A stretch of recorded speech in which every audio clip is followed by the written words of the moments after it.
Hello friends, this is Basraj Benugumle coming out with my next video on distribution law and its applications, which is helpful for B.Pharm third semester. Coming to the Nernst distribution law. So in Nernst distribution law, when we take two immiscible solvents, solvent A and solvent B in a beaker, they will form a separate layer. As they are immiscible, so they will form a separate layer of each other. There will be separation in between the two layers of the two solvents. Layer between the two solvents. When we take two immiscible solvents, A and B, they will separate. So when a solute X, any solute substance is added to that which is soluble in both the solvents, in certain concentration. It depends upon the affinity of that solute to in the solvent. So when you add a solute X, which is soluble in both the solvents, which is added, this solute X get distributed between the two solvents, distributed or partitioned between the two solvents.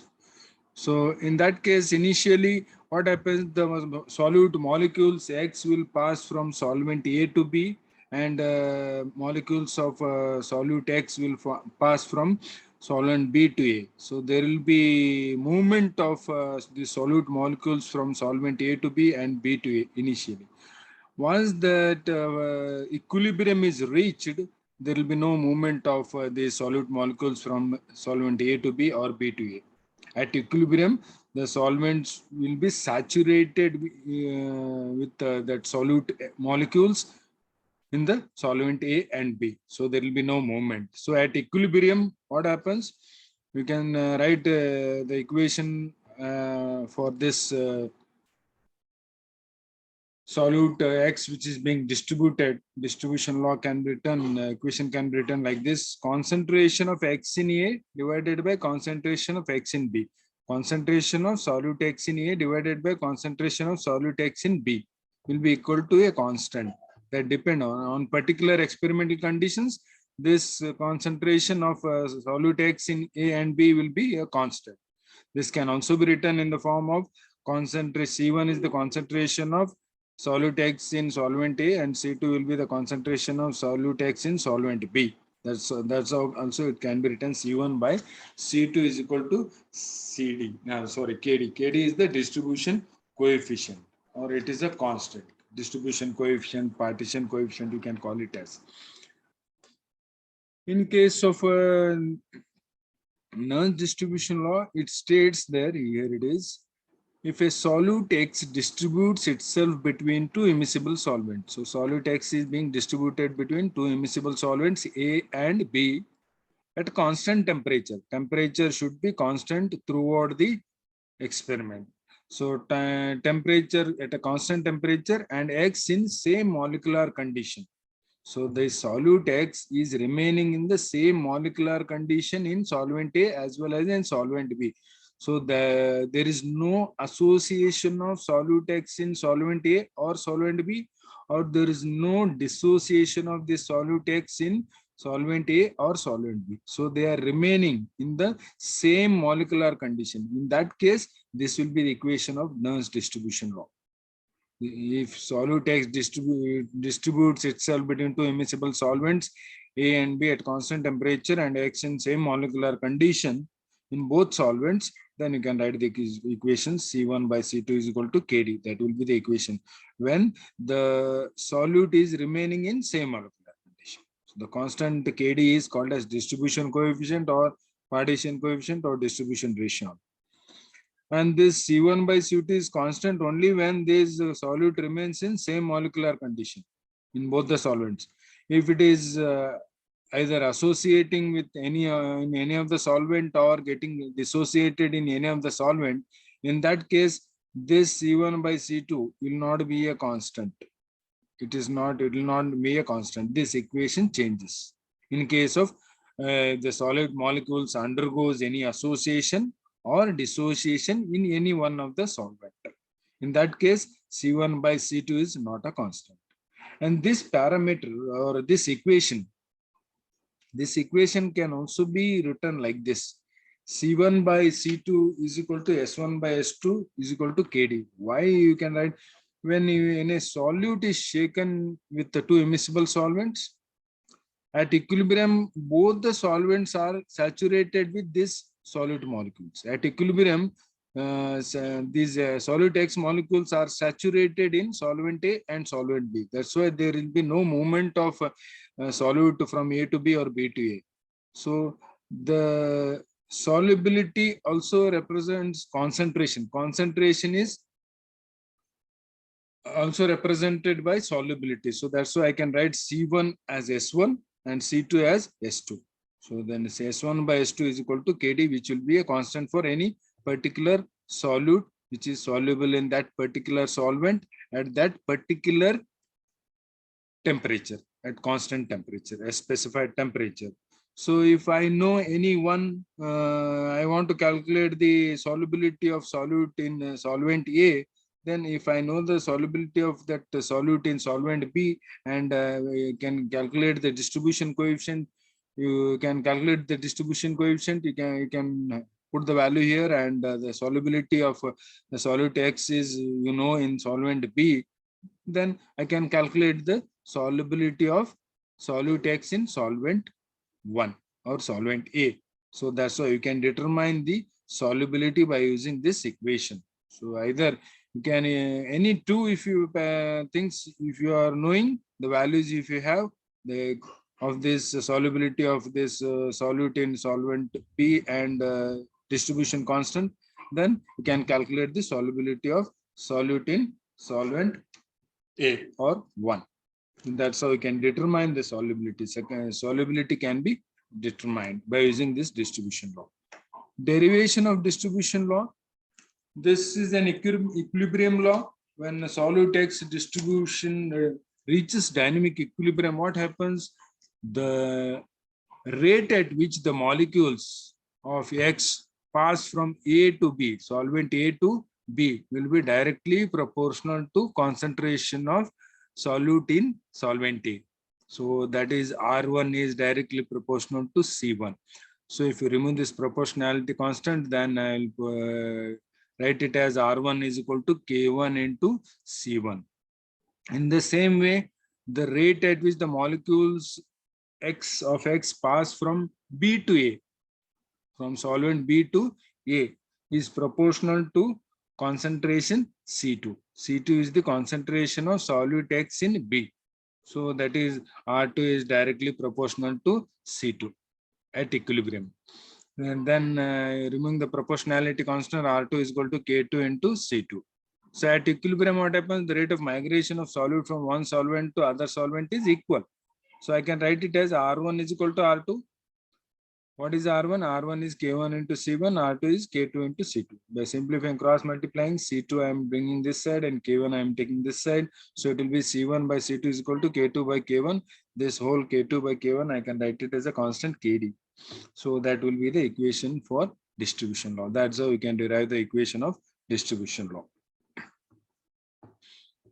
So when solute undergoes molecular association, when solute undergoes molecular, as I told you, that is the equation C1 by C2 is equal to KD is the equation when the solute remains in same molecular condition in both the solvents. In this case, there is association, molecular association of solute in solvent B, one of the solvents. So this is the case here. So in this case, the distribution law changes. Suppose the solute is present as simple molecules X in solvent A. In solvent A, there is no association. Molecules of X are remaining in the same molecular condition. And in solvent B, N molecules of solute associate in the solvent. N molecules are getting associated in solvent B to form Xn molecules. So assuming that not all the solute molecules will associate in solvent B, some molecules will remain in the same molecular state also, which will also few molecules of solute X are also present in solvent B. So the equilibria solvent is shown in this figure, in this way, the diagrammatic representation. So what will be the concentration of solute X in solvent A? That is, it will be C1. That is, it is remaining in the same molecular state. And some molecules are in the solvent B, some molecules of solute X are remaining in the same molecular condition. That concentration will be C3. C3 be the concentration of X in solvent B. So the X remaining in same molecular condition, and some molecules are associated in this. Some molecules of X are being associated in solvent B. That concentration you are writing it as C2. C2 is the concentration of Xn in solvent B. So X in solvent A, X in solvent B, we have the distribution law can be written like it is remaining in same molecular conditions C1 by C3. C1 is the concentration of solute X remaining in same molecular condition, and C3 is the concentration of X in solvent B. So that will be equation 1. By applying the law of mass action, that is n molecules of X are associated in the solvent B, then Xn by X raised to the power n is equal to Kc. Xn is the number of molecules of the concentration of solvent in solute in solvent B. C2 Xn is the concentration of solute molecules in solvent B, that will be C2. X raised to the power n, that is n molecules which are remaining in the same concentration, the solid molecules which are remaining in the same molecular state, that concentration is C3. So C2 by C3. This is associated molecule. These are molecules in same molecular state. So C2 by C3 is equal to Kc. That is equation 2. Taking nth root on both sides of the equation, so nth root of C2 divided by C3 is equal to nth root of Kc. That will be equation 3. So C3 raised to the power n is being removed on when you take nth root. So this will be equation 3. And dividing equation 1 by 3. So equation 1 is this, divided by 3. When you divide equation 1 by 3, C3 is getting cancelled. So C1 by nth root of C2. C1 by nth root of C2, Kd by nth root of Kc. That will be equal to a constant. You can write this Kd by nth root of Kc is equal to K as a constant. So thus when molecules associate in one solvent, the distribution equation is modified as C1 by nth root of C2 is equal to Kd. That will be the equation for molecular association. When solute undergoes dissociation, so suppose solute is present as normal X molecules in solvent A and dissociates into A plus B in solvent B. So this is the diagrammatic representation for molecular dissociation, which undergoes dissociation. So let C1 be the concentration. So there is no dissociation in solvent A. That concentration will be C1. And C2 be the concentration of X. This is the concentration of solute X, dissociated and undissociated in solvent B. Concentration of X. So this C2 be the concentration of X. X is dissociated in solvent B as A and B. So X amount of A, X amount of B. If the degree of dissociation in solvent B is X, then X is going to be A plus B. Then X amount of A are there and X amount of B are being dissociated. Then how much, what will be the concentration remaining, which are remaining undissociated will be 1 minus X. The molecules which remain in undissociated form, dissociated in the form of A and B, X molecules. Concentration of X is present in dissociated, and this is dissociated. Undissociated will be 1 minus X. Hence the concentration of undissociated molecules in solvent B is C2 into 1 minus X. Concentration C2 into 1 minus X. Instead of X, you are taking 1 minus X because some molecules are being dissociated. This is the concentration of solute X, which is undissociated. So that will be the concentration of solvent, concentration of undissociated molecules in solvent B. So when you apply distribution law to normal molecules, C1 is the concentration in solvent A, and C2 into 1 minus X. Instead of C2, it is C2 into 1 minus X is equal to Kd. That will be the equation for the molecules on dissociation. When the solute undergoes dissociation, the distribution law will be like this. This will be the distribution law.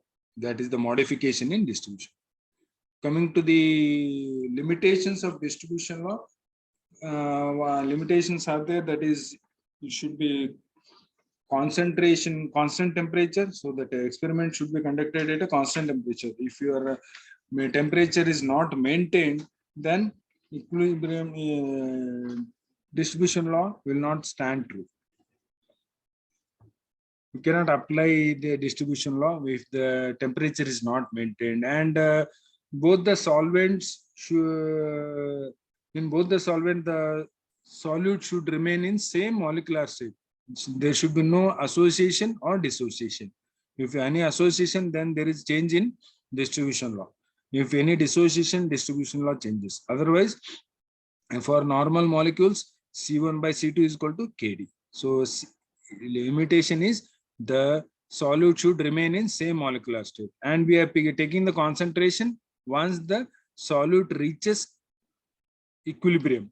After saturation of the solid molecules in both the solvents, we are considering the equilibrium concentration. So we are not considering the concentration before reaching equilibrium. So we are allowing the molecules to pass from A to B and B to A, and once they reach the equilibrium concentrations are taken. Noted. Dilute solutions, the concentration of solute into solvents is low or high, then this distribution law will not stand true. So non-miscibility of solvents, the two solvents should be non-miscible. They should not be miscible. If they are miscible, slightly miscibility is okay, but they should be slightly miscible with each other, not completely miscible. Then only this distribution law stands true. So those are the limitations for distribution law. Applications. Coming to the applications, solvent extraction is there. Solvent extraction, this particular distribution law can be used for separation of organic substances from aqueous solutions. So if you take immiscible solvent and shake it with aqueous solution containing organic substances, those organic substances will be moving into this another solvent, organic solvent, ether or benzene, that can be separated or extracted by distillation.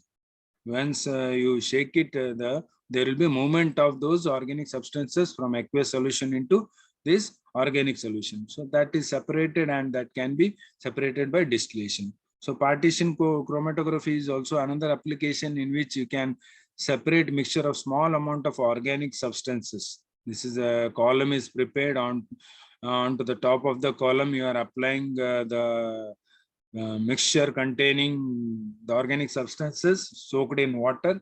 Then through that column, you are allowing immiscible solvent to flow down. So what happens? The component with highest distribution coefficient will move with that solvent, organic solvent moves down. That will be collected. That's how it can be used in partition chromatography. Release of drugs from dosage forms, you need knowledge of distribution law. Determination of solubility, I told you, C1 by C2 is equal to K2. That's how you can determine the solubility. You know the distribution constant to any solubility of that solute in any one of the solvents, then you can find out the solubility of that particular solute in another solvent. So preservation of emulsions and creams, preservatives are used. So this distribution law is useful to know distribution of preservative in oil water system and its interaction with surfactants. It is helpful to predict the quantity of preservative required in an emulsion or preparing the creams to achieve adequate preservation. So in that case, also distribution law is helpful. Passage of the drugs through biological membrane. Not all the solid molecules are permeable. The biological membrane is selectively permeable. So distribution law is helpful in studying the passage or movement of drugs across the biological membrane. Also formation of solubilized systems. So to know in which solvent this particular drug is highly soluble, and to know to enhance in solubility, you need to have the knowledge of distribution law. So those are the applications of distribution law. Thank you for watching my video. Please subscribe to my channel, Pharmacy Solutions. Thank you.